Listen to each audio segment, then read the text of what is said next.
Congratulations on the purchase of your water softening system. Your softener uses ion exchange to remove hardness from the water. The brine from your salt tank will regularly regenerate the media in your softening tank. This video will walk you through the installation process. The system will consist of the following parts: the softening tank, the brine tank, a drain line, 2 MNPT fittings, a bypass valve, the electronic head for the softening tank, the power supply for the electronic head, and a hose clamp for the drain line on the softening tank. The supplies recommended to complete the install will include 2 corrugated pipes with 1-inch connectors, 1-inch threaded connectors for the pre-plumb, a 1-inch by 3-inch long PVC nipple, a 1-inch PVC shutoff valve, 1 roll of plumber's tape, and some zip ties. The next steps of this installation will have you tap into the pre-plumb. Please be sure to shut off the water to the home before performing these steps. Also note that it's a recommendation to install a bypass ahead of the system to allow for easy maintenance. Expose the pre-plumb and then install the 1-inch threaded adapters. And if you have issues with space restrictions, you may want to consider pointing the adapters towards your system. Both of the adapters on your pre-plumb will now need to be prepared by adding plumber's tape. The PVC shutoff valve will now be installed on the incoming side of the water supply. And be sure to fully tighten the connection. Apply plumber's tape to the threads on the PVC nipple. It will then be threaded into the other end of the PVC shutoff valve. Tighten it by hand and then fully tighten it in place using a pair of pliers to ensure there are no leaks. Now that the pre-plumb has been prepped, we can proceed with preparing the softener tank. Begin by unscrewing the lid on the top of the tank. There is a smaller blue cap on the inside that also needs to be removed. Both caps can be discarded. The electronic tank head will now be attached. The pipe on the inside of the tank will align with the opening on the bottom of the head. Once aligned, apply downward pressure and thread it clockwise until it's fully tightened. The blue bypass valves will now be attached. Insert the rubberized connectors into the openings and push it in place. The fittings on each end will then be threaded to secure the bypass valve in position. Be sure they're fully tightened to avoid any leaks. The 2 provided MNPT fittings will now be connected to the other side of the bypass valve. Apply plumber's tape to the other end of both of these connections. The softener tank can now be positioned with the connections facing towards the back. You are ready to connect the softener to the pre-plumb. Connect a 1-inch corrugated pipe to the PVC nipple on the incoming water supply on the pre-plumb. Tighten the connection by hand and then fully tighten it to ensure there are no leaks. Angle the corrugated pipe towards the incoming side on the water softener. Tighten the connection by hand, and then you will fully seat it using your wrench. Connect the other corrugated pipe onto the other side of the pre-plumb. And once again, make sure that it's fully tightened. Connect the other end onto the outcoming side on the softening tank. And once again, be sure to fully tighten the connection. A drain line for the softening tank will now be connected. Removing the compression connection is the easiest way to do this. Remove a blue tab and then pull out the compression connection. Take the provided drain line and slide the hose clamp over one end. The drain connector can then be inserted into the drain line, and then fully seat the connection all the way onto it. The hose clamp will then be slid over the connection, and to avoid it getting in the way, align it as shown here. A flat head screwdriver will now be used to fully tighten the hose clamp over the connection. The connection can then be replaced to the electronic head. Replace the blue tab to lock the connection in place. Thread the line towards the drain and be sure to leave a small amount of slack. Go ahead and cut away the excess. The drain line will be secured with zip ties.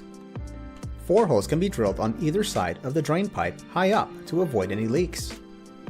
Then you will go ahead and insert your zip ties through the pipe as shown here.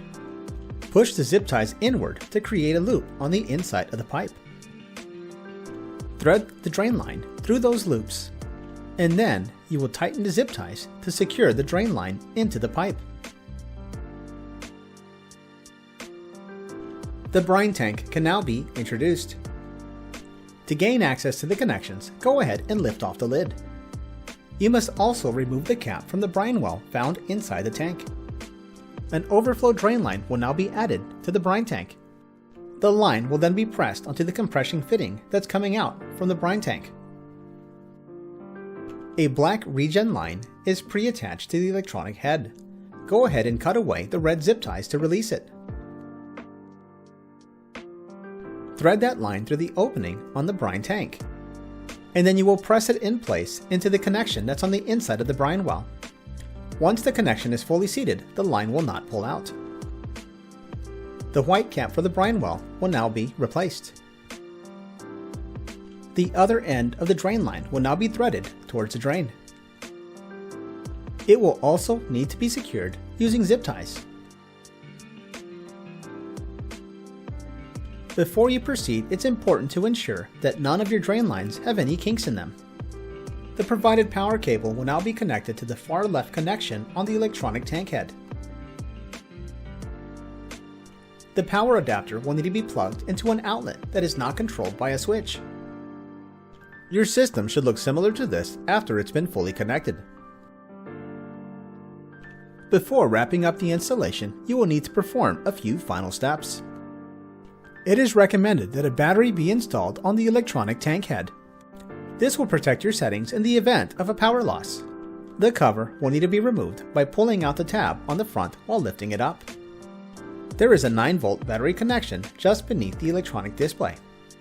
Connect the 9-volt battery and then tuck it into the tray that's beneath the display. The cover can then be replaced.